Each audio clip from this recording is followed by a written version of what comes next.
the nice thing about a protractor here is you can use it in multiple ways. So if you want to put a name on this for what we're doing,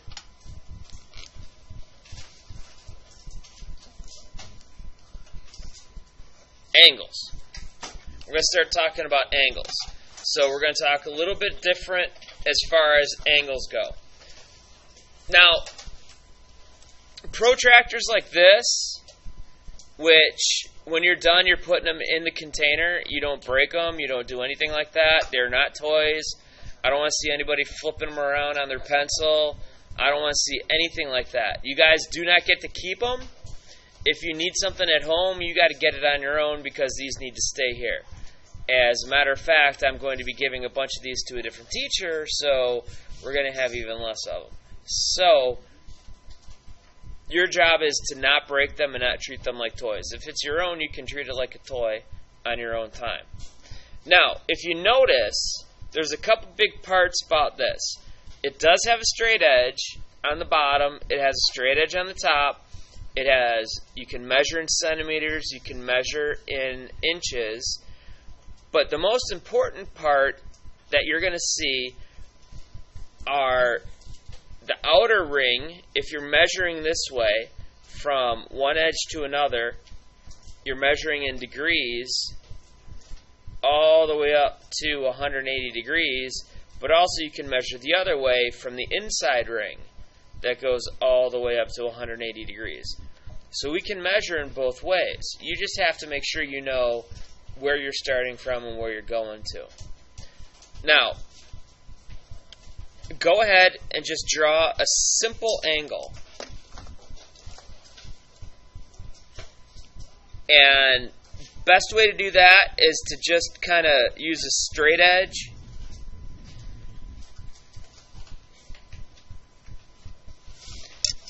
Now, this is an angle. What we'll do is we'll put two arrows on here. Now, what would this be considered from this point on? Is it a line, a segment, a ray?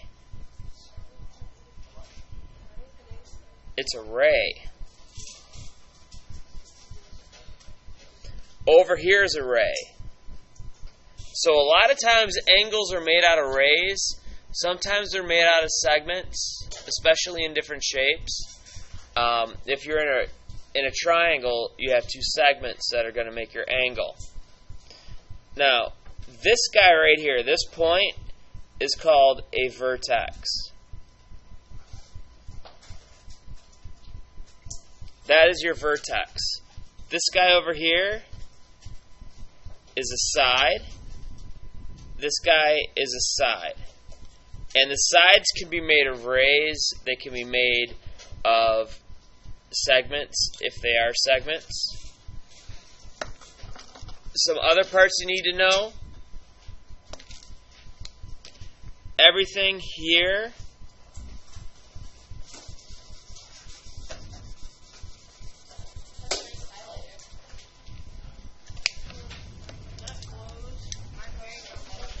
everything there is the interior of the triangle. And everything out here is the exterior of the triangle.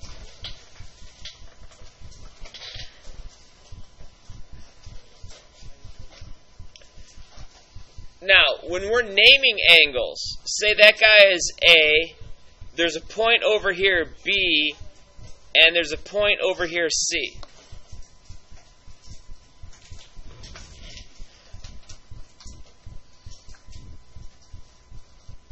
And I'm going to put a 1 in there. There's actually 3 ways to name the angle.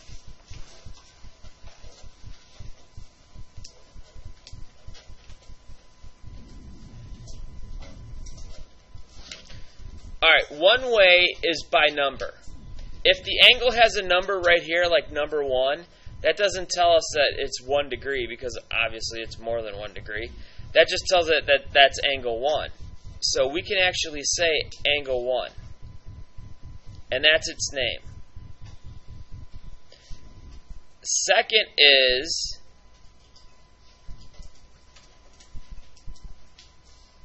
by the vertex if it is only one angle.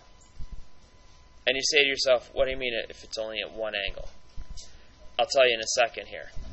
If it's one angle, we can just name it by its vertex, measure of angle, or not measure, we're going to do measures in a second here. That's just angle A. So angle A, we would have this. Now, if you had a situation where, say, you had multiple angles coming out of here, where that's A, that's B, that's C, and that's D. And there's multiple things out here. If I say angle A, the problem is you don't know exactly what's going on. Because there's an angle right here. Well, that doesn't really work. Can I scoot in a little bit? Okay, you all have the angle on your paper, right? Alright, so I'll refer to it again. There's an angle right here. That's angle BAC. There's an angle right here, BAD.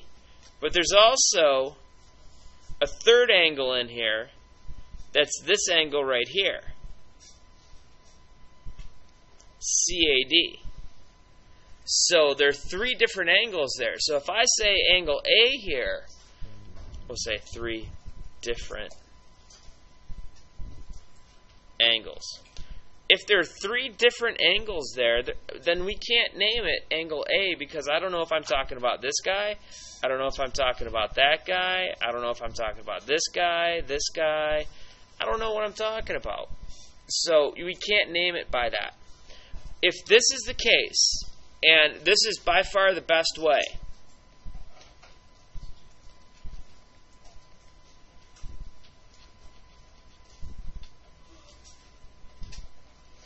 it's the three-letter name.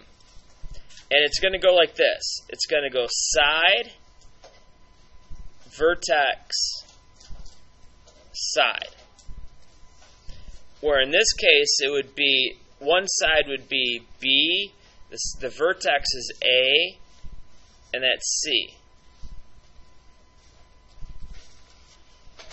Because the vertex is always going to be in the center. Remember, mathematicians, they're lazy, but they're consistent.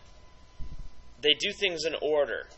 So, if you say angle BAC, I'm expecting to see a B, then an A, then a C, and it's almost like connecting the dots. With every shape that we have, it's connecting the dots. So with an angle, since there are points here, it's connecting the points. B to A, A to C. B to A to C. So it's very consistent and very common sense-ish about how we're going to name those angles. Now, using three letters, can I name it in a different way? CAB. C to A to B. So I can name it CAB as well.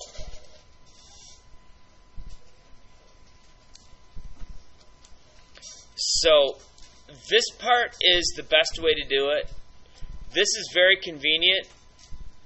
This is not the best way to do it. Just by naming it by its vertex, even though sometimes it's really easy to do, especially, for example, if you're in a triangle like this, and it's A, B, C, then you could say angle A, and angle C, and angle B. That makes perfect sense. And if you haven't picked up on it yet, this means angle.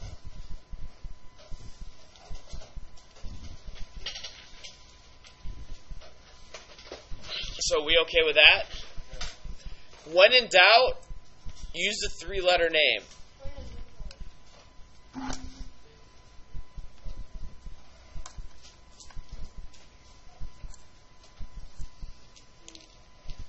When in doubt, use that three-letter name.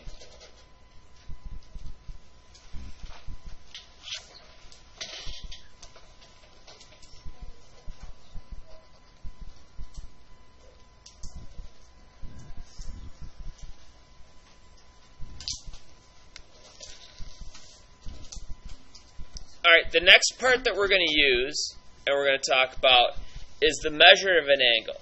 There are two ways to measure it. One in degrees, and two in something called radians.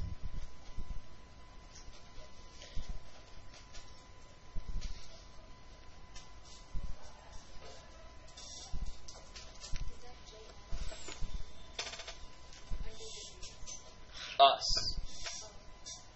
We're going to use degrees. And when you get into Algebra 2 and you get more in-depth into trigonometry, we're going to get into some trig. You're going to be dealing in radians a lot more than you're going to be dealing in degrees. Now, a couple parts that you're going to need. For measurements of angles, you need to have the M for measurement. This means measure of, and we know this means angle. And then you put the name of the angle, BAC. Now, what I want you to do is, once you have this all ready to go, how many people need to be trained up on how to measure an angle with a protractor? Has everybody done it before?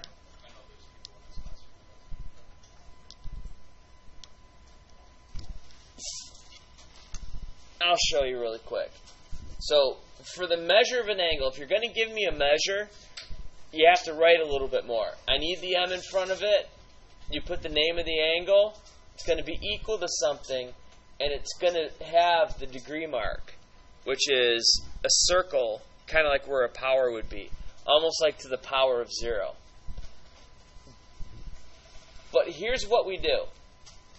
Since our angle is opening up this way, I'm going to put, if you notice, there's like a little dot here with crosshairs. The dot, the point where the crosshairs goes, is right there at the vertex. And the crosshairs go right on to what we call the terminal side. That's going to go right to 0. Now, you take a look at this and you say, all right, which one is 0? Is it the inside or the outside? Do we got inside or outside for 0? Inside. So, I'm going to use the inside ring when I'm measuring this way. So that's 10, that's 20, that's 30, that's 40. And now,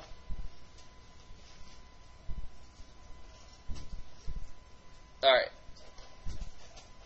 Now, when I get to the ones here, where's it at? What's it look like? There's 1, 2, 3.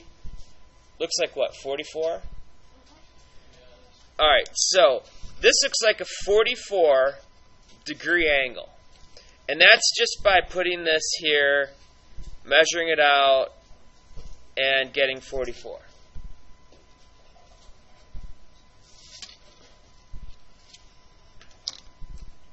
Good? So down here, we'd say 44 degrees.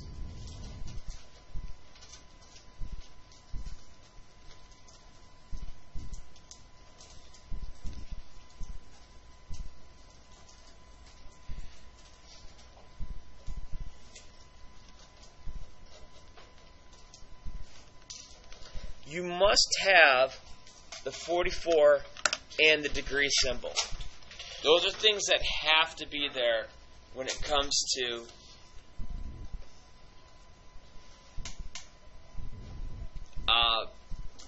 measuring an angle.